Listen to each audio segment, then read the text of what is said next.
હવે તો આપણે જણાવી દઈએ કે મધ્ય ભારતમાં દબાણ વધ્યું છે, જેની અસર જોવા મળી રહી છે મહારાષ્ટ્ર, રાજસ્થાન અને ગુજરાત પર. ગઈકાલે રાજસ્થાનમાં સિસ્ટમ સક્રિય થઈ હતી, આજે મહારાષ્ટ્રમાં સિસ્ટમ સક્રિય થઈ છે, જેના કારણે ગુજરાતમાં વરસાદી માહોલ છવાયેલો છે. વિંડીના માધ્યમથી સમજીએ આજે કેવી વરસાદની આગાહી છે, ક્યાં કેટલો વરસાદ પડશે. પહેલા તો દ્વારકા આસપાસનો જે દરિયાકાંઠાનો સૌરાષ્ટ્રનો બેલ્ટ છે, ત્યાં છેલ્લા ઘણા દિવસથી વરસાદી માહોલ છવાયેલો છે. અત્યાર સુધીમાં દ્વારકા, જુનાગઢ કે જ્યાં સૌથી વધારે વરસાદ એટલે કે 124 થી 150% વરસાદ વધુ નોંધાઈ ચૂક્યો છે, પરંતુ હાલ ત્યાં પણ ધીમી ધારે વરસાદ વરસી રહ્યો છે, ક્યાંક વરસાદ વિરામ પણ લઈ રહ્યો છે.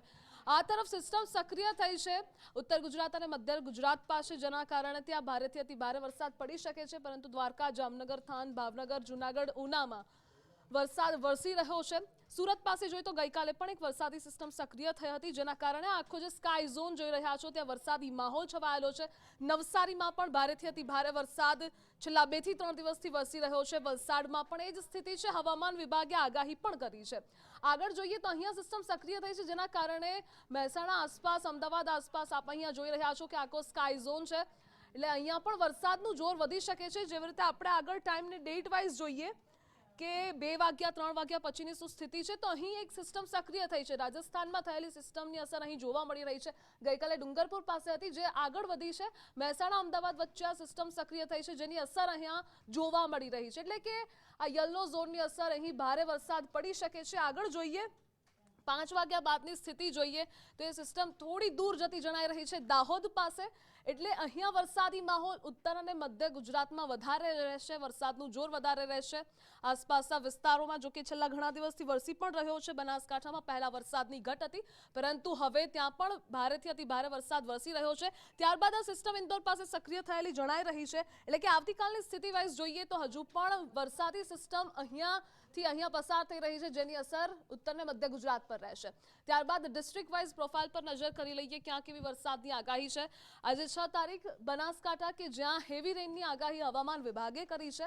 આવતીકાલથી લાઇટ ટુ મોડરેટ રેન રહેશે. પાટણ, મહેસાણા આજે લાઇટ ટુ મોડરેટ રેનની આગાહી હવામાન વિભાગે કરી છે. આવનારા 3 દિવસમાં લાઇટ ટુ મોડરેટ એટલે કે મધ્યમ વરસાદ જ રહેશે. સાબરકાંઠા જ્યાં આજે ભારે વરસાદની આગાહી હવામાન વિભાગે કરી છે. આવતીકાલથી લાઇટ ટુ મોડરેટ રેન ત્યાં પણ રહેશે.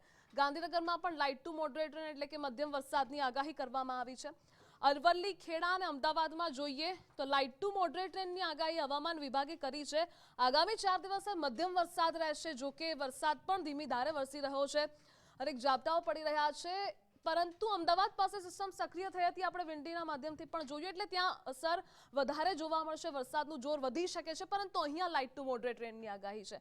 આગળ જોઈએ આણંદ, બરોડા પછીની ડિસ્ટ્રિક્ટ પ્રોફાઇલ પર લાઇટ ટુ મોડરેટ રેનની આગાહી હવામાન વિભાગે કરી છે. આગામી 2 થી 3 દિવસ લાઇટ ટુ મોડરેટ રેન જ રહેશે. ઓવરઓલ જોઈએ તો લાઇટ ટુ મોડરેટ રેન જ એટલે કે મધ્યમ વરસાદ વરસી શકે છે. પંચમહાલ, દાહોદમાં પણ લાઇટ ટુ મોડરેટ રેનની આગાહી હવામાન વિભાગે કરી છે. આવનારા 2 થી 3 દિવસ સેમ. મહીસાગર, છોટાઉદેપુર, નર્મદા અને ભરૂચ આ 4માં લાઇટ ટુ મોડરેટ રેનની આગાહી કરી છે. ભરૂચમાં 2 દિવસ પછી હેવી રેનની આગાહી હવામાન વિભાગે કરી છે. એટલે કે સિસ્ટમ ત્યાં સક્રિય થતી પણ જોવા મળી હતી. વિંડીના માધ્યમથી પણ આપણે જોયું, જેના કારણે ત્યાં ભારે વરસાદ 2 દિવસ પછી રહેશે, પરંતુ આજે લાઇટ ટુ મોડરેટ રેન. સુરતમાં આજે લાઇટ ટુ મોડરેટ રેન, ગઈકાલે હેવી રેનની આગાહી હતી. આજથી 2 થી 3 દિવસ લાઇટ ટુ મોડરેટ રેન રહેશે. ત્યારબાદ હેવી રેનની આગાહી હવામાન વિભાગે કરી છે.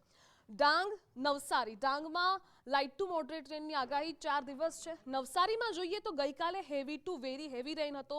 આજે હેવી રેન એટલે કે આજે ભારે વરસાદ રહી શકે છે. આવતીકાલે લાઇટ ટુ મોડરેટ રેન અને પછીના 2 દિવસ ભારે વરસાદની આગાહી કરવામાં આવી છે. અન્ય ડિસ્ટ્રિક્ટની પ્રોફાઇલ પર નજર કરીએ. નવસારી એટલે કે દક્ષિણ ગુજરાતમાં શિયર ઝોનની અસર પહેલેથી છે, એના કારણે વરસાદી માહોલ છવાયેલો છે. વલસાડ, તાપી, દાદરાનગર હવેલી, વલસાડમાં હેવી રેનની આગાહી છે. આવતીકાલે 1 દિવસ લાઇટ ટુ મોડરેટ રેન, ત્યારબાદ ફરી હેવી રેન. તાપી અને દાદરાનગર હવેલી જ્યાં લાઇટ ટુ મોડરેટ રેન છે. દાદરાનગર હવેલીમાં હેવી રેનની આગાહી આજે છે, કાલે લાઇટ ટુ મોડરેટ, પછી પાછો ભારે વરસાદની આગાહી કરવામાં આવી છે.